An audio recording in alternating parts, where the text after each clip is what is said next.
सोचिए, अगर किसी अबोध बच्ची को उसकी मां जंगल में अकेला छोड़ दे और उसे गोद ले ले इंसान नहीं, गायें। कहां एक निर्दयी पिता, कहां एक ममता से भरी गौ माता। एक ऐसी लोक कथा जो केवल कहानी नहीं बल्कि हमें करुणा, साहस और मातृत्व के एक अलग ही रूप से परिचित कराती है। क्या हुआ उस बच्ची का? क्या राक्षसों से भरे जंगल में वह बच सकी? और कैसे वो बन गई एक साधारण कुम्हारिन की बेटी से एक राजमहल की रानी? सुनिए गोवा की लोक कथा कपिला गायें और कुम्हारिन की बेटी। केवल रोचक कहानियन पर। एक था कुम्हार और एक थी कुम्हारिन। उनकी एक 2 साल की बच्ची थी। तो एक दिन कुम्हार ने कुम्हारिन से कहा, आज हम लोग कुमारी के लिए जंगल में मिट्टी लाने जाएंगे। उस पर कुम्हारिन ने कहा, हाँ जी चलेंगे। तो कुम्हार ने हाथ में फावड़ा पकड़ा और वह चला जंगल की ओर। कुम्हारिन ने क्या किया कि बच्ची को गोद में लिया, टोकरी हाथ में पकड़ी और चली कुम्हार के पीछे जंगल में। तो जंगल में जाकर कुम्हार ने अच्छी सी जमीन देखकर फावड़े से उसे खोदा और बहुत सारी मिट्टी निकाली। उस मिट्टी को कुम्हारिन ने टोकरी में भरा और सिर पर रख लिया। सिर पर टोकरी रखी तो वह नीचे झुककर बच्ची को गोद में उठा नहीं सकी। उसने कुम्हार से कहा, अजी थोड़ा बच्ची को उठाकर मेरी गोद में रखो। इस पर कुम्हार एकदम भड़का, कहने लगा, तुम इस बच्ची को घर लाओ या इस मिट्टी को, तुम घर आ जाओ या इधर ही रहो, मुझे उससे कोई मतलब नहीं। कुम्हार तिलमिलाकर पत्नी और बच्ची को वही जंगल में छोड़कर चला गया। उसके जाने के बाद कुम्हारिन ने सोचा, यदि वह मिट्टी की टोकरी घर लेकर नहीं गई तो कुम्हार उसे पीटेगा। तो उसने क्या किया कि उस बच्ची को वहीं छोड़कर वह मिट्टी की टोकरी सिर पर लेकर घर चली गई। उसके पीछे अकेले उस जंगल में वह बच्ची घबरा गई और करके रोने लगी। लेकिन उसका रोना सुनने के लिए कौन था उस जंगल में? वह रोती चली गई। शाम हो गई। बच्ची डर से अब ज्यादा ऊंचे स्वर में रोने लगी। तो उस ओर से भगवान की कपिला गायें जा रही थी। उसका रोना उनके कानों पर पड़ गया। इस घने जंगल में बच्चे की रोने की आवाज। उन्हें आश्चर्य हुआ। आवाज का सुराग लेकर वे ढूंढते वहां पहुंच गईं। तो उन्होंने देखा कि एक छोटी सी बच्ची अकेले जमीन पर बैठकर जोर जोर से रो रही है। वह दृश्य देखकर उनका दिल करुणा से भर गया। 2 अरे, किस निर्दयी ने इस छोटी सी बालिका को इस जंगल में छोड़ा है? शायद कोई पत्थर दिल ही होगा। सभी गायों ने बड़े प्यार से उस बच्ची को चाटा। उस झुंड में एक गाय दुधारू थी, तो उसने बच्ची को अपना दूध पिलाया। पेट भरने से और गायों के प्यार से चाटने से बच्ची का रोना थम गया। वह खेलने लगी। तब गायें उसे वहां छोड़कर अपने गोठ में गईं। सुबह फिर बच्ची के पास आकर उन गायों ने उसे प्यार किया, दूध पिलाया। फिर शाम हो आई। शाम को वे वापस वहां आ गईं। ऐसा कुछ समय तक चलता रहा। गाय का धारोष्ण दूध पीने से वह बच्ची बड़ी स्वस्थ हो गई, जल्दी जल्दी बढ़ने लगी।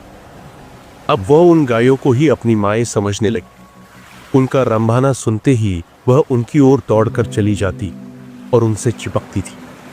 कुछ समय बाद वह और भी बड़ी हो गई और उनके पीछे पीछे जंगल में घूमने लगी। सभी गायें उसका बहुत ख्याल रखती। कोई शेर, बाघ एवं और कोई जंगली जानवर आकर उस पर हमला न करे, इसलिए वे सब जंगल में वर्तुलाकार खड़ी रहकर चरती थीं और उसे उस वर्तुल में रखती थी।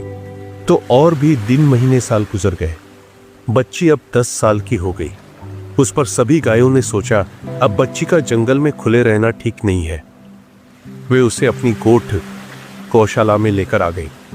उन्होंने बच्ची से कहा, बेटी अब तुम इस गोठ के अंदर ही रहना, बाहर मत निकलना।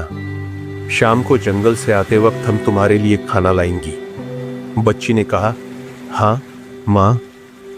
अब बच्ची दिन भर गोठ में ही रहती थी और शाम को आते वक्त गायें उसके लिए अच्छा अच्छा फल लाती थीं।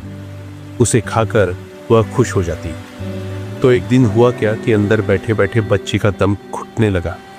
उसने सोचा, कुछ समय के लिए क्यों न बाहर खुली हवा में जाऊं। तो बच्ची गोठ के बाहर खड़ी हो गई।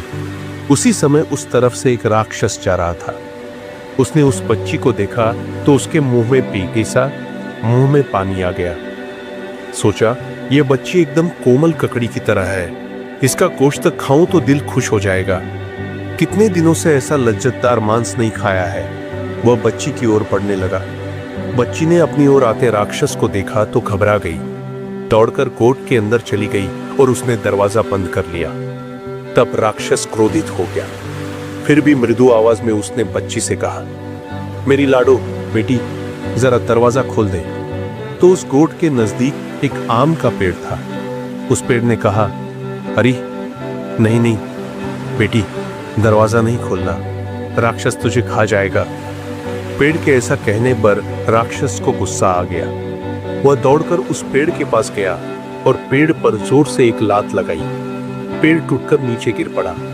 उसकी टहनियां इधर उधर बिखर गईं। फिर वह वापस कोर्ट के दरवाजे के पास गया और उसने बच्ची को आवाज दी, मेरी प्यारी लाडो, जरा दरवाजा खोल दे। तो कोर्ट के नजदीक एक नारियल का पेड़ था। उस पेड़ ने कहा, नहीं नहीं बेटी, दरवाजा मत खोलना, राक्षस तुझे खा जाएगा। बच्ची ने दरवाजा नहीं खोला तो राक्षस गुस्से से आग बबूला हो गया।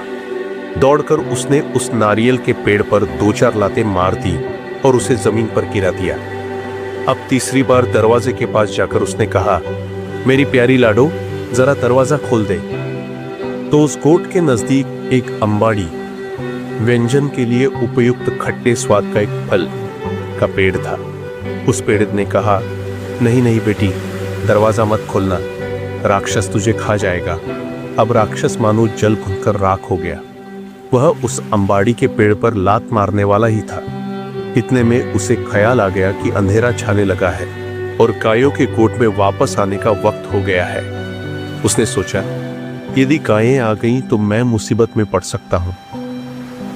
अक्लमंदी इसमें है कि मैं यहां से जाऊं। लेकिन दूसरे दिन वापस आकर लड़की को खाने का मन में मंसूबा रखकर राक्षस वहां से चला गया। राक्षस के जाने के थोड़ी देर बाद गायें वहां आ गईं। आते ही उनकी नाकों ने राक्षस के शरीर की गंध सूंघ ली। गोट के बाहर उसके पांवों की निशानियां भी उन्होंने देखी। तो यह कोई राक्षस आया हुआ है, इसका उन्हें यकीन हो गया। वे डर गई। हे भगवान, हमारी बच्ची सुरक्षित हो।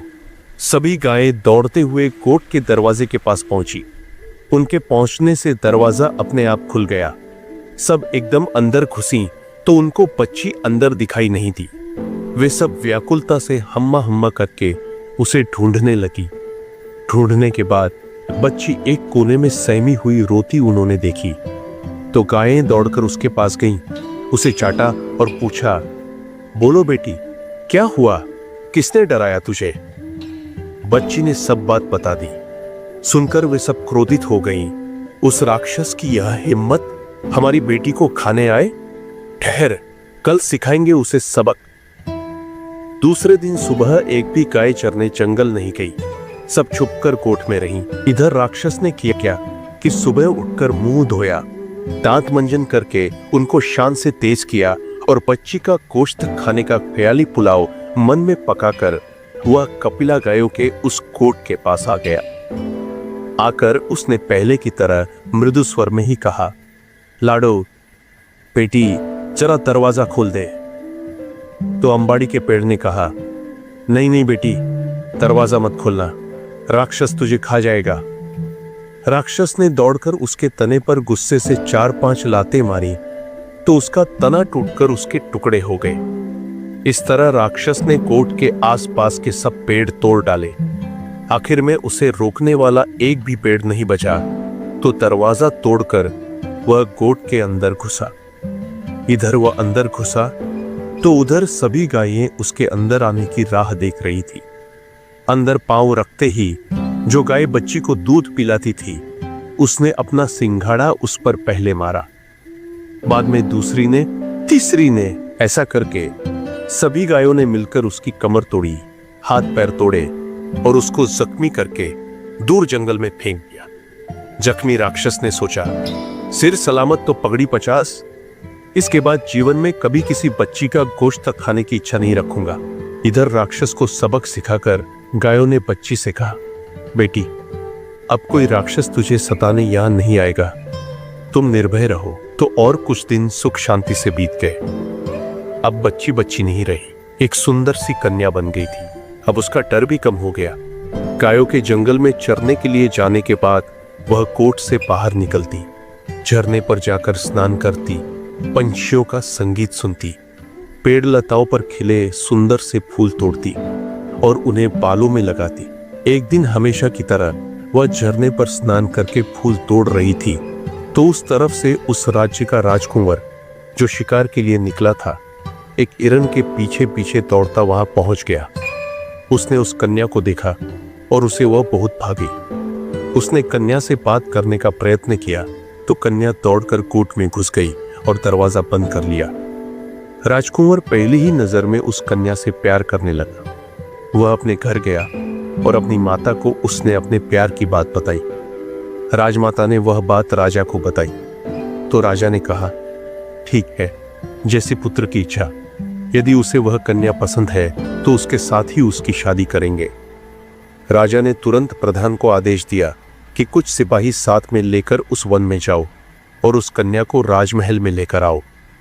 राजा के आदेशानुसार प्रधान कुछ सिपाही साथ में लेकर गया और कन्या को साथ में लेकर राजमहल आ गया। कन्या की सुंदरता देखकर राजा और रानी दोनों ही प्रभावित हो गए। अपने पुत्र की पसंद की उन्होंने प्रशंसा की। रानी ने तुरंत ही दासियों से कहकर कन्या को सुगंधित तेल और उपटन लगाकर नहलाया, उसे पहनने को अच्छे कपड़े दिए, उसे अलंकार पहनाए, उसके बाल बनाए। अब कन्या इस वेश में पहले से भी सुंदर दिखने लगी, जैसे वह स्वर्ग की अप्सरा हो। कुछ दिन तक रानी मां ने उसे अपनी देखभाल में राजघराने की रस्में और रिवाज की शिक्षा दी। जब वह पूरी तरह राजघराने की बहू बनने योग्य हुई तो राजकुंवर और उसका बड़ी धूमधाम से विवाह किया। तो वह कुम्हार की लड़की अब राजा की बहू बन गई। उसके पास अब सारा सुख चैन था। पहनने के लिए अच्छे वस्त्र थे, हीरे जवाहरात थे, नौकर चाकर थे, प्यार करने वाला पति और सास ससुर थे। लेकिन वह खुश नहीं थी। उसे अपनी गौ माताओं की बहुत याद आती थी, इसलिए सारा सुख होते हुए भी वह दुखी थी। राजकुंवर के ध्यान में वह बात आ गई। उसने उससे पूछा, तुम्हें क्या दुख है? क्यों तुम ऐसी गुमसुम बैठती हो? उसने कहा, मुझे मेरी माताओं के पास लेकर चलो। राजकुंवर ने पूछा, कौन है तुम्हारी माता? मेरी माताएं हैं गौएं। गायें? राजकुमार चकित हो गया। उस पर कन्या ने उसे सारी कथा सुनाई। सुनकर उसने कहा, ठीक है, मैं तुम्हें तुम्हारी माताओं के पास लेकर चलता हूं। 11 दूसरे ही दिन राजकुमार कन्या को यानी अपनी पत्नी को उस जंगल में लेकर गया तो कन्या को देखकर सब गायें दौड़कर उसके पास आ गई। कन्या भी दौड़कर उनके गले चिपक गई। गायों ने उसे ममता से चाटा। कन्या ने भी उन्हें प्यार से सहलाया। जिस कपिला गाय ने उसे अपना दूध पिलाया था, उससे तो वह बहुत देर तक चिपक कर सिसकने लगी। कुछ देर के बाद गायें उठकर जंगल में चली गई और राजकुंवर अपनी पत्नी को लेकर राजमहल वापस आ गया। आते वक्त उसने एक काम किया, अपने सिपाहियों को वहां का गोट तोड़ने का आदेश दिया।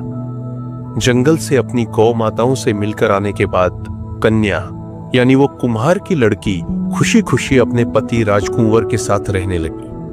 वह बहुत साल तक जीवित रही। उसके कई पुत्र पौत्र हो गए। तो कैसी लगी आपको ये कहानी? अगर पसंद आई तो इस वीडियो को लाइक करो और चैनल को सब्सक्राइब भी। और मैं मिलता हूँ आपसे किसी और मज़ेदार रोचक कहानी में। तब तक के लिए अलविदा।